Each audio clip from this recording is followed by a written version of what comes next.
एक अनोखी रेल यात्रा वृत्तांत। शाम का समय था। मैं प्लेटफॉर्म पर खड़ा अपने मित्र की प्रतीक्षा कर रहा था। रेलगाड़ी के इंजन की भगभग से प्लेटफॉर्म पर कुछ भी साफ सुनाई नहीं दे रहा था। अचानक रेलगाड़ी की लंबी सीटी की आवाज़ ने मेरे हृदय की धड़कन को बढ़ा दिया। इसलिए नहीं कि मुझे सीटी की आवाज़ से डर या घबराहट होती थी, बल्कि इसलिए जिसके इंतज़ार में मैं समय से पहले प्लेटफॉर्म पर पहुंचकर प्रतीक्षा कर रहा था, वह मेरा दोस्त अभी तक नदारद था। मैं मन ही मन सोच रहा था कि वह आएगा भी या नहीं। इधर स्टेशन मास्टर ने रेलगाड़ी को प्रस्थान करने हेतु हरी झंडी दिखा दी। शायद अब मुझे आगे की यात्रा अकेले ही करनी पड़ेगी। ये विचार मन में लिए मैं जैसे ही रेलगाड़ी के डिब्बे की ओर बढ़ा, मुझे सफ़ेद अचकन और काली पैंट पहने, हाथ में भारी भरकम सामान लिए दूर से भागते हुए मेरा दोस्त आशुतोष नजर आया। मैंने रेलगाड़ी की रफ्तार को ध्यान में रखते हुए आशुतोष को जल्दी से किसी भी डिब्बे में चढ़ जाने का संकेत दिया। अब रेलगाड़ी प्लेटफॉर्म से निकल चुकी थी, मगर मेरा हृदय न जाने क्यों इतना घबरा रहा था कि आशुतोष चढ़ा भी होगा या नहीं।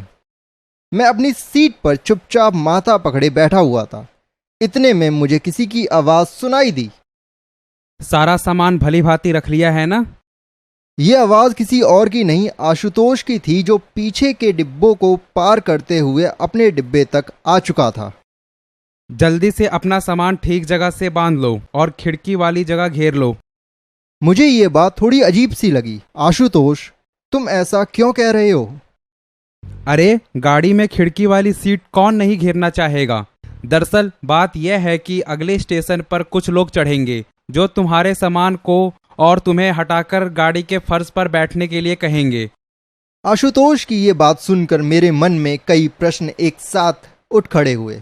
कौन लोग और वो ये सब क्यों करना चाहेंगे? ये तुम्हारी पहली यात्रा है, मगर मैं इस तरह की यात्राओं को पहले भी कर चुका हूँ। ये लोग और कोई नहीं बल्कि अंग्रेज हैं, जिन्हें ये लगता है कि हम लोग उनकी प्रजा हैं और वह राजा। वे हम पर हुक्म चला सकते हैं। हम उनकी दया और क्षमा के योग्य तब तक नहीं बनते जब तक हमारा हृदय सुखाकर वो लोग किसी संतोष को प्राप्त ना कर लें। आशुतोष की बात सुनकर मेरे मन में एक अनजान डर जन्म ले चुका था कि पता नहीं वो अंग्रेज लोग हमारे साथ क्या व्यवहार करने वाले होंगे। अगला स्टेशन देखते ही देखते करीब आ रहा था। ख्यालों की उधेड़बुन होती रही और स्टेशन आ गया। अंग्रेज अफसरों की भीड़ रेलगाड़ी के डिब्बे में चढ़ गई। अचानक एक अंग्रेज अफसर हमारी ओर बढ़ा और सामने वाली सीट पर जैसे ही उसने बैठना चाहा कि दूसरे साथी अफसर ने उसे आवाज़ लगाई और वो सभी ट्रेन से उतरकर प्लेटफॉर्म पर जा खड़े हुए। आशुतोष मेरे चेहरे के हाव भाव को भांप चुका था। वे लोग उतर गए हैं, अब तुम घबराओ नहीं।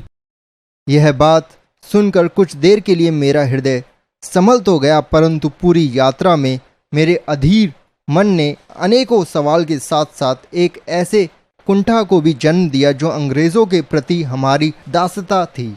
मैंने आशुतोष से कहा कि हम कब तक इनके गुलाम बने रहेंगे? आखिर ऐसा कब तक चलने वाला है कि हम अपने ही देश में पराधीन और ये लोग हमारे ही देश में स्वाधीन बनकर जिएंगे? आशुतोष के पास भी मेरे सवालों का शायद कोई उत्तर नहीं था। हम दोनों पूरी यात्रा के पश्चात अपने गंतव्य स्थान तक तो पहुंच गए, लेकिन अपने उत्तर तक नहीं।